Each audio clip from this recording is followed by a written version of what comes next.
sunshine in my pocket, got that good soul in my feet. I feel that hot blood in my body when it drops. Ooh, I can't take my eyes off it. Y aquí estamos nuevamente en Bruno y Fombroque para acompañarlos todas las semanas hablando de un montón de temas. Claro que sí, muchísimas gracias por estar con nosotros. La veo medio resfriada, ¿qué pasa con el cambio de clima? Y bueno, trabajo en lugares donde hay aire acondicionado. Acá no tenemos ese problema. No se va a poner contento nuestro presidente con esa información. No, apaguen el aire acondicionado. Bajen el aire acondicionado en los estudios. Acá no nos pasa, muchas gracias a los chicos, estamos bastante bien.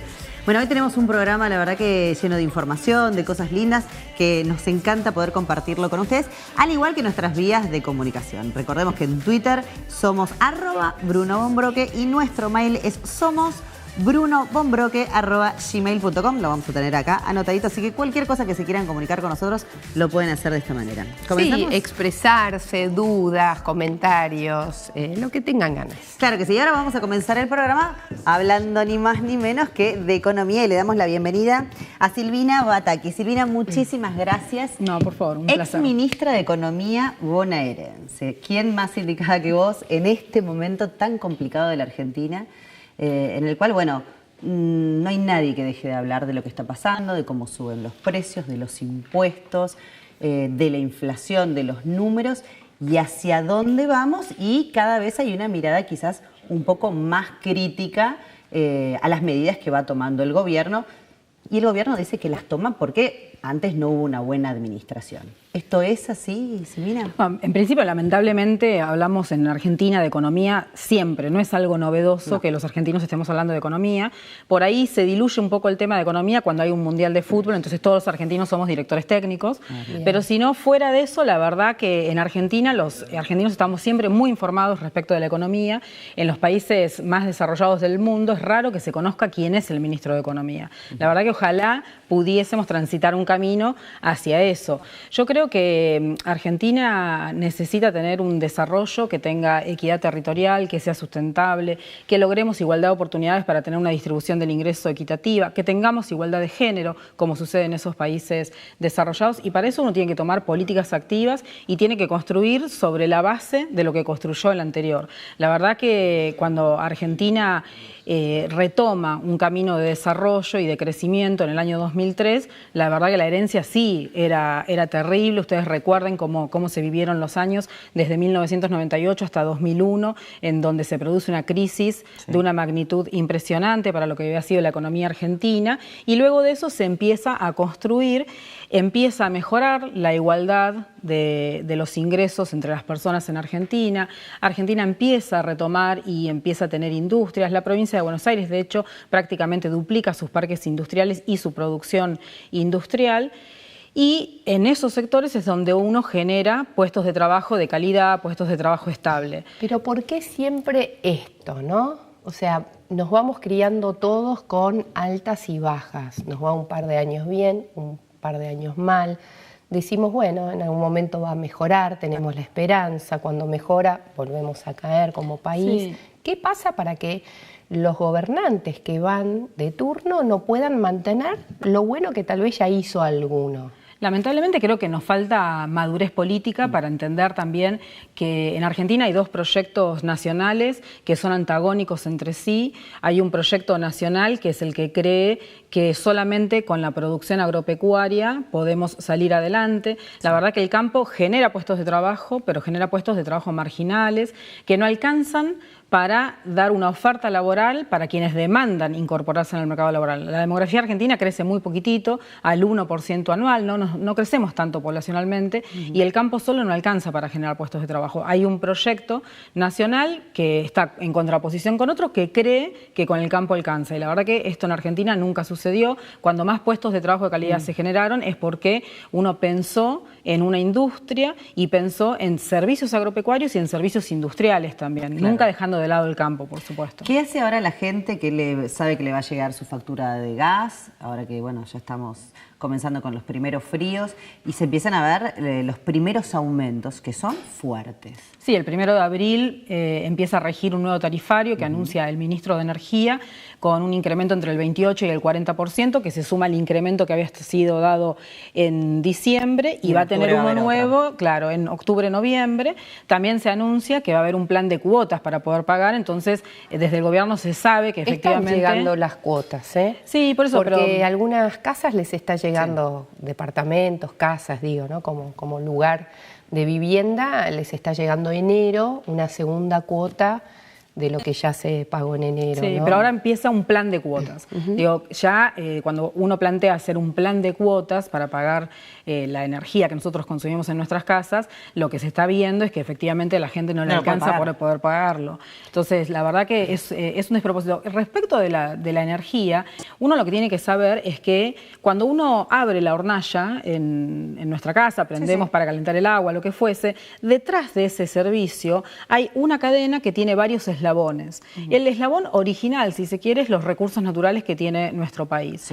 Los recursos naturales son de todos los argentinos. Y cada gobierno, legítimamente, porque están elegidos democráticamente, decide qué hacer con ese eslabón que inicia con recursos naturales que son de todos los argentinos. O se distribuye entre todos los argentinos, haciendo un subsidio, por ejemplo, tratando de que lleguen más económicamente, en el entendimiento de que son de todos los argentinos, o se decide que las empresas tienen que tener una tasa de rentabilidad más alta y se garantiza esa tasa de rentabilidad.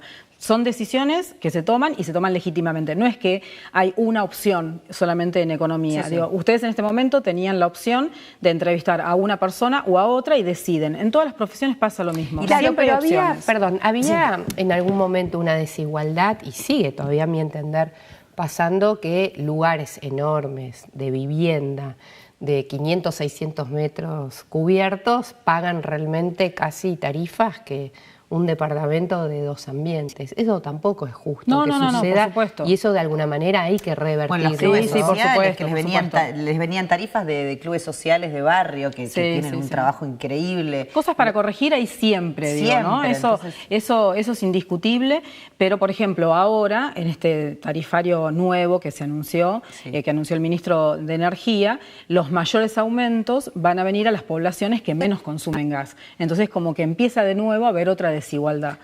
Pero bueno, yo creo que siempre las historias las vamos escribiendo entre todos, ¿no? Hay una historia que tiene páginas que ya están escritas y uno suma páginas en eso y siempre tiene que corregir. Y con respecto al endeudamiento, que muchas veces la gente es muy crítica, que no hay que endeudarse, y otras veces, bueno, hay muchas explicaciones que parten de los economistas y de los analíticos que dicen, bueno, hay que endeudarse para poder crecer como sociedad, para poder tener determinadas cosas que sí o sí necesitamos. ¿Cuál es la visión en este momento, en esta realidad argentina? Mira, hay un premio Nobel de Economía, una vez le preguntaron en una entrevista cuáles eran los modelos económicos en el mundo que representaban los países. Y este premio Nobel de Economía dijo, hay países desarrollados, países subdesarrollados, Argentina y Japón. Más que nada digo esto porque es difícil hacer la comparación de deuda con respecto a otros países. Estados Unidos debe más del 100% de su producto bruto. Todo lo que uno produce en el año, un país produce en el año, Estados Unidos lo debe. Japón debe casi el 200% de su producto bruto.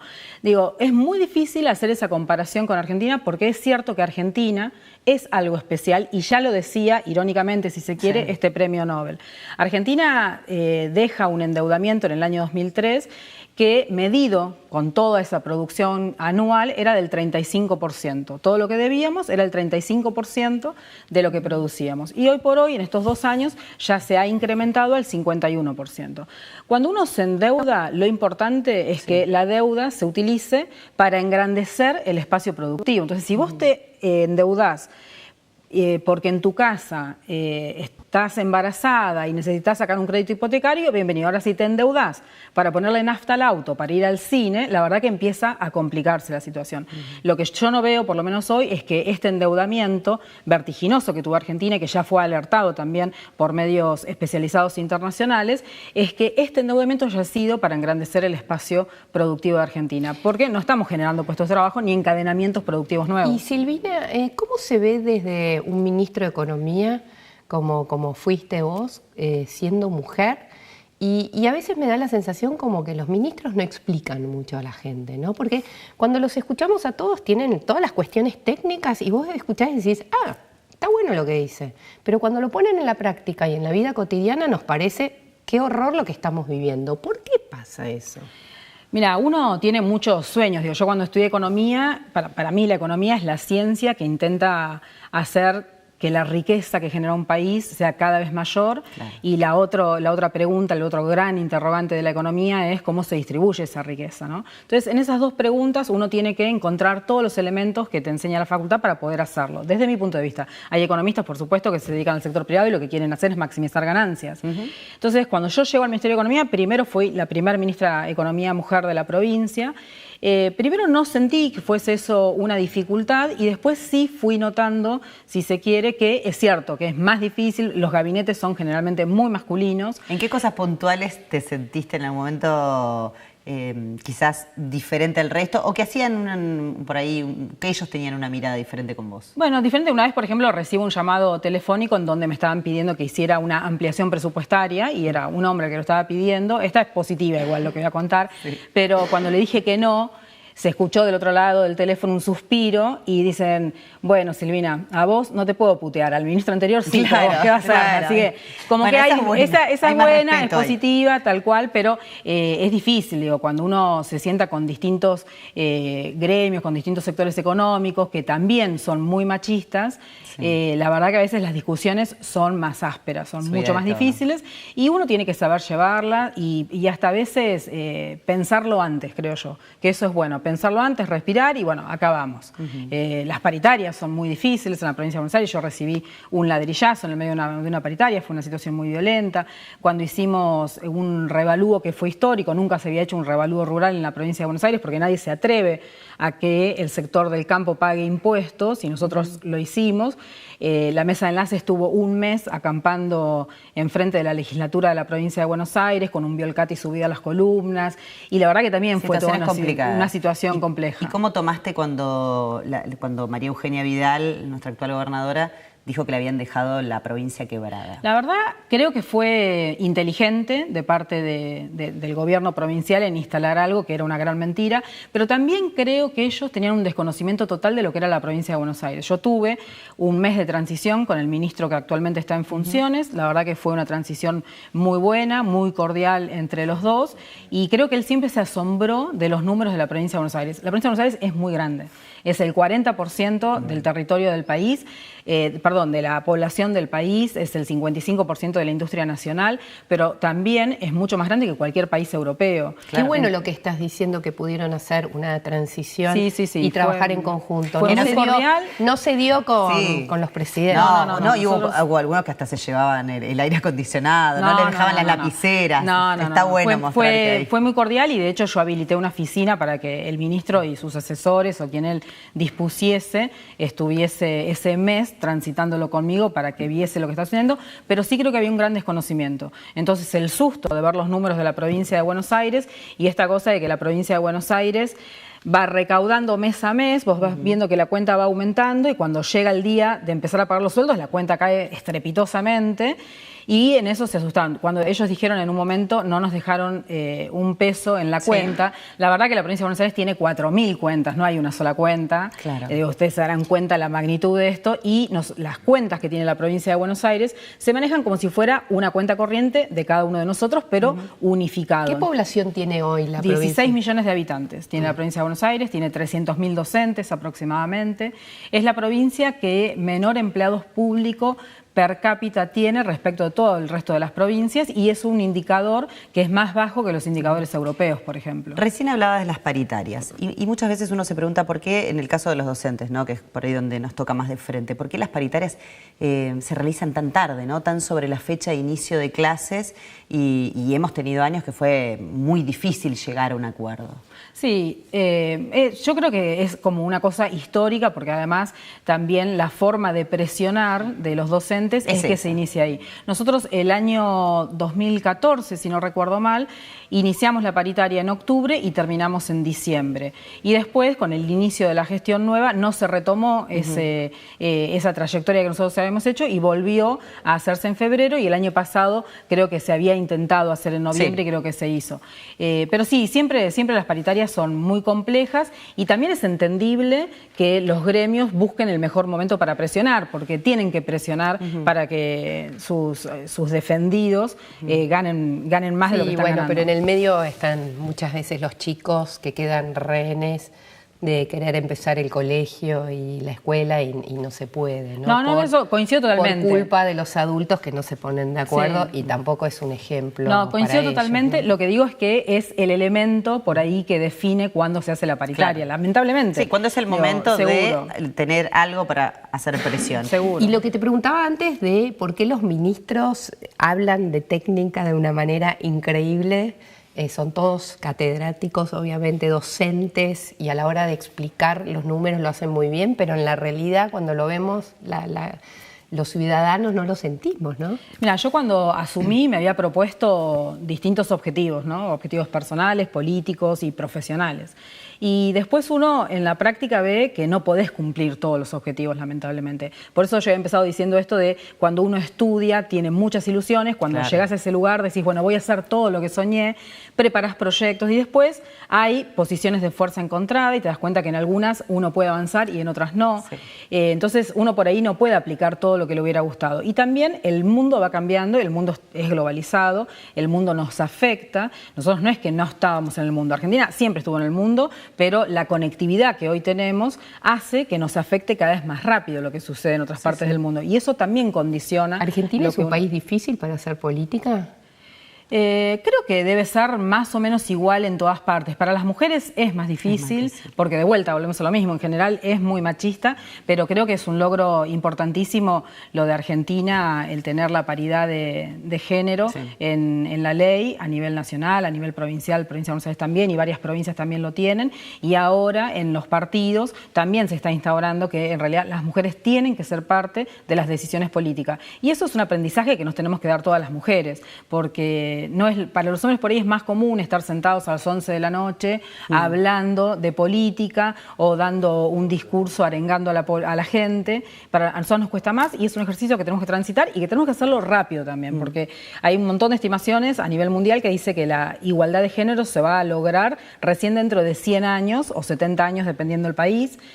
Esto sin ninguna acción, sin ninguna política activa de parte de un gobierno o de parte de nosotras las mujeres o de la sociedad, que entienda que una sociedad no es justa si no hay igualdad de género. Entonces creo que tenemos que acelerar todos los mecanismos para que esta justicia social también sea clara. Claramente. Tal cual. ¿Qué pasa con el dólar?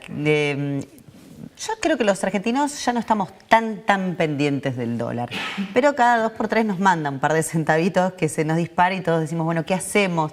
Lo poco que nos queda, si es que logramos ahorrar, lo cual sería una maravilla, lo cambiamos, no lo cambiamos. ¿Cómo sigue nuestro y que cuentito? las escrituras hoy en día sean todavía en dólares, ¿no? Sí, que no pasa, por ejemplo, en Brasil esto, ¿no? Ni en Chile tampoco. Es un tema complicado para los argentinos en general, porque al tener tanta inflación argentina, uno encuentra que yendo al dólar puede, aunque sea, preservarse de la inflación. Uno siempre tiene $1, $2, $10, los dólares que fuese, y esa moneda se preserva. Es una fuente de preservación de la riqueza contra la inflación. Entonces, la verdad que estamos como muy acostumbrados también a saber qué es lo que está pasando con el dólar. Hoy el dólar, el Banco Central interviene continuamente. Durante marzo lleva intervenido el mercado con unos 2.000 millones de dólares. Y yo creo que esto va a seguir así hasta que no se resuelvan las principales paritarias. Se acaba de resolver la paritaria de los empleados de la construcción, que es aproximadamente 450.000 trabajadores en el país, y se cerró con un 15%, un 10% en abril y un 5%, no recuerdo en qué mes, 3 o 5 o 6 meses después. Y cuando se logre cerrar la paritaria docente en la provincia de Buenos Aires, que son 300.000 docentes, quizás ahí empiece a dejar de intervenir tanto el Banco Central. Lo importante del dólar, yo creo, es que nosotros tenemos que generar dólares genuinos para poder pagar la deuda que estamos tomando, esto que hablábamos hace un ratito. Ahora te llevo a lo que es tu experiencia y a los temas de hoy en día. ¿Qué viste cuando fuiste ministra de Economía de la provincia de Buenos Aires con respecto al aborto? No era una discusión que estuviese por ahí pasando por el Ministerio de Economía. Yo recuerdo que para el 8 de marzo, por supuesto, siempre me llamaban para que diese una charla y yo decía, pero yo sé hablar de presupuesto, de números, de impuestos. Y digo, me costaba entender, si se quiere, el tema de género. Hoy por hoy, después de toda esa experiencia, la verdad que yo digo, yo estoy a favor de la despenalización del aborto, por supuesto estoy a favor de la vida, nunca tuve que enfrentar una situación de tener que ir a un aborto clandestino y creo que tiene que ser una situación dramática para la mujer que lo vive, para la familia que lo vive, pero lamentablemente mueren muchas mujeres por el aborto y la realidad es que en otras partes del mundo donde se ha legalizado, donde se ha despenalizado el aborto, no aumentó la tasa de aborto, sino que bajó fue la mortalidad de las madres.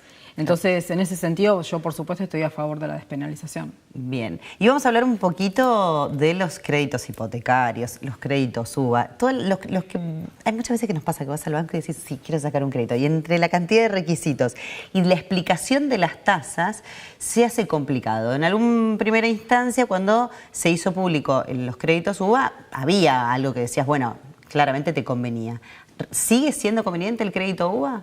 Yo creo que no, pero primero, si me permitís, antes de analizar el crédito UBA, el Estado tiene que estar para dar crédito para vivienda. ¿Sí? O tiene que hacer la vivienda o tiene que dar el crédito para la vivienda, como mínimo para las personas que no accedieron a su primer vivienda, la vivienda única, porque también está esto otro de que hay muchas personas que concentran mucha riqueza, tienen muchas propiedades y más población que esa no logra acceder a su primera vivienda. Entonces, como política de Estado, el gobierno tiene que tener planes de vivienda y tiene que haber créditos hipotecarios que sean subsidiados por el Estado, como se intentó en este caso. Hay dos tipos de créditos que están vigentes y estuvieron vigentes hasta hace un año, que era el crédito clásico, tradicional, con una cuota muy alta respecto de los ingresos, y este crédito UBA que ocupaba muy poquitito de los salarios. Sí. Lamentablemente, este crédito UBA ya hoy prácticamente iguala a las otras cuotas y lo que uno ve es que no logró amortizar el capital que tomó. Amortizar el capital es que te vayas desendeudando. Claro. Entonces fuiste pagando la cuota, pagaste intereses,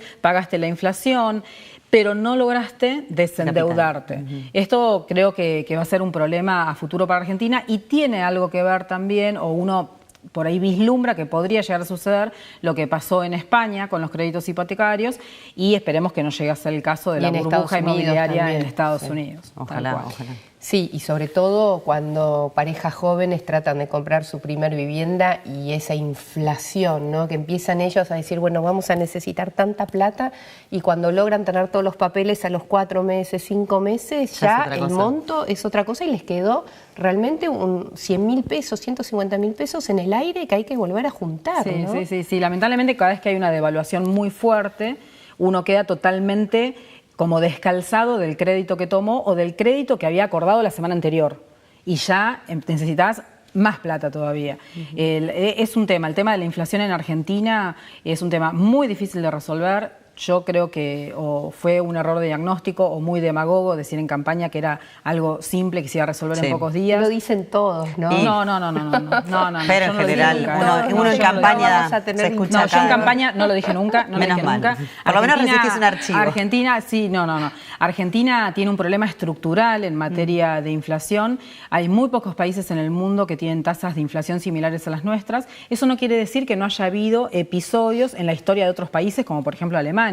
Pero han podido resolver el tema de la inflación. Y esto se resuelve con políticas integrales, con todo un gabinete comprometido y con políticas activas que desde mi punto de vista tienen que ver con la estructura productiva. Si nosotros no engrandecemos nuestra estructura productiva, no le damos mayor densidad a cada uno de los eslabones productivos de Argentina, yo creo que va a ser muy difícil resolver la inflación. Mira, yo recuerdo un cuento familiar donde una valija entera era para comprar en Alemania un pedacito de manteca. Esa era la proporción de la inflación. Y recuerdo también mi primer sueldo, que fue $70 en Argentina, y entré a un supermercado y cuando hice la compra, cuando entré al supermercado, cuando quise volver a pagar, todo lo que había elegido, había aumentado. ya estaba el señor etiquetándome. Eso tiene que hacer en el 89, por ejemplo. Entonces, seguro. exactamente. Seguro. Era Después a mí me pasó también. Y realmente así me fui criando y bueno, uno dice, es lo que nos toca vivir y ya Claro que estamos sí. como acostumbrados, Sí,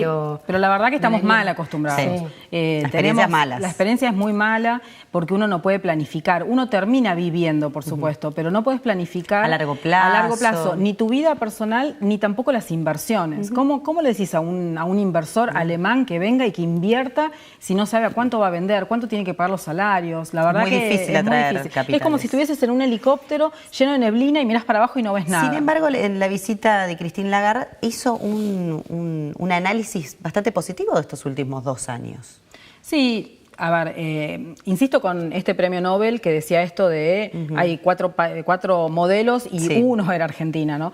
Yo no creo en las recetas únicas para todos los países somos distintos, tenemos historias distintas, idiosincrasias distintas y el territorio argentino en particular es muy extenso, somos el 8º país del mundo en materia territorial con una heterogeneidad enorme. Esto no se da en otras partes del mundo, por supuesto uno podría comparar en ese sentido con Rusia, con China, Sí. pero la verdad que tampoco somos comparables con esos países tan grandes. Entonces, que haya una receta única, la verdad que a mí me hace lo que mucho pasa es ruido. que, Silvina, estamos acostumbrados a escuchar a los políticos hablar de sus mandatos que siempre dicen que fueron los mejores. El tema es que no creo que ninguno fue el mejor porque si no hubiera perdurado. Lo importante no es llegar sino perdurar.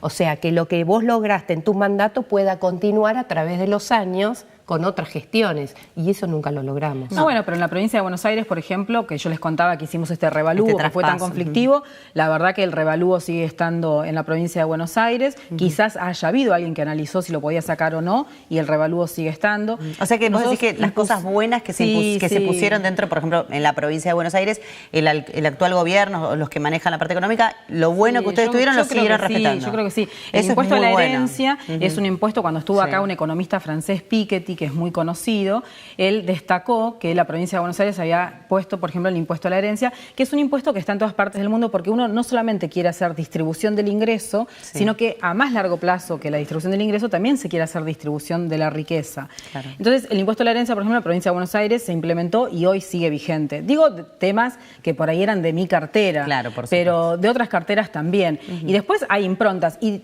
yo sí también reconozco que en Argentina tenemos este antagonismo muy fuerte entre 2 proyectos de país muy distintos. Y esto hace que vayamos pendulando de un lado hacia el otro. La oscilación que decía Evelyn. Exacto, cuando logremos un poquito de madurez política, podamos entender que el péndulo no tiene que pendular tan ampliamente. Claro que sí. Lamentablemente nos tenemos que ir a una pausa, nos encantaría seguir hablando con vos, No, por favor. porque bueno, fuiste la primer ministra de Economía de la provincia de Buenos Aires con tanta data que tenés, experiencia, y bueno, seguiremos abriéndote la puerta para que puedas volver Un gusto. y explicarnos tantas cosas de economía. Y sobre a todo que veces- uno las pueda entender, porque hay veces que a los economistas se les hace Nos cuesta difícil. tanto. Somos como una élite que a veces Claro, generamos hablan entre ustedes. un lenguaje para nosotros Sí, nada más, pero uno exactamente, tiene que bueno. explicarlo. Muchas gracias, No, Silvina. por favor, un gusto. Vamos a una pequeña pausa, Evi, y enseguida muy volvemos. cortita y ya estamos de vuelta.